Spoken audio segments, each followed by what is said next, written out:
Hi అందరికీ నమస్తే. చాలా రోజుల తర్వాత వీడియో అయితే పెడుతున్నాం. చూడండి ఫ్రెండ్స్, ఇది మా నారు. దాదాపు 2 నెలలు అవుతుంది నారు పోసి. ఎందుకంటే ఈ కాలువ నీళ్ళు రానందువలన మేము నాటైతే వేయలేదు.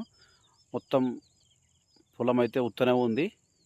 చూస్తురా ఫ్రెండ్స్, ఎందుకంటే కేసీఆర్ ఉన్నప్పుడైతే కాలువ నీళ్ళైతే వచ్చాయి. కానీ ఇప్పుడు మన కాంగ్రెస్ ప్రభుత్వంలో నీళ్ళైతే డ్యామ్ నుంచి నీళ్ళైతే విడవలేదు కాలువలకు. దానివల్ల చాలా ప్రజలంతే నష్టపోయారు.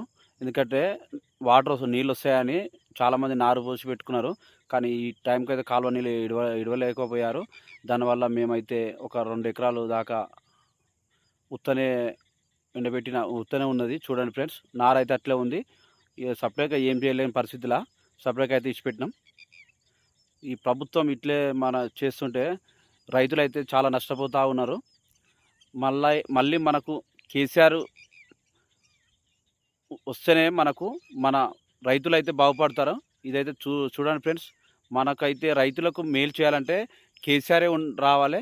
మళ్ళీ బీఆర్ఎస్ ప్రభుత్వం వస్తే మనకైతే రైతులకైతే మేలవుతుంది. ఈ కాంగ్రెస్ పాలన ఉంటే అయితే మన వెనకట ఎట్లుందో ఇప్పుడు కూడా అట్లే వచ్చింది.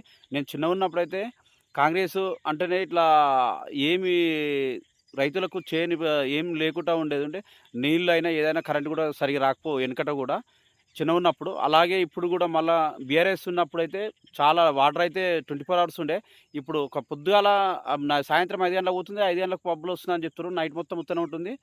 ఎందుకంటే ఎండకేమో ఎండిపోతుంది. మళ్ళీ ఇప్పుడు నైట్ వస్తే నైట్ పొద్దంతా ఇడిస్తే నైట్ ఉత్తనే ఉంటుంది. దానివల్ల కూడా ఇబ్బంది అవుతూ ఉంది. 24 కరెంట్స్ లేదు, ఏం లేదు, కరెంట్ అయితే ఏం లేదు. దానివల్ల చాలా నాట్లు వేసిన అయితే కొంచెం బోర్లున్న వాళ్ళు వేస్తే కూడా అవి ఎండిపోతూ ఉన్నాయి. వర్షాలు అయితే సరిగా లేవు. ఈ ప్రభుత్వం వల్ల చాలా నష్టపోతూ ఉన్నాము. కాలువ నీళ్ళు ఇడవక చాలా చిన్న రైతులు అయితే చాలా నష్టపోతూ ఉన్నాం. చూడండి ఫ్రెండ్స్, మళ్ళీ మనకు వస్తే మళ్ళీ కేసీఆర్ రావాలి, బీఆర్ఎస్ రావాలి. ఓకేనా ఫ్రెండ్స్?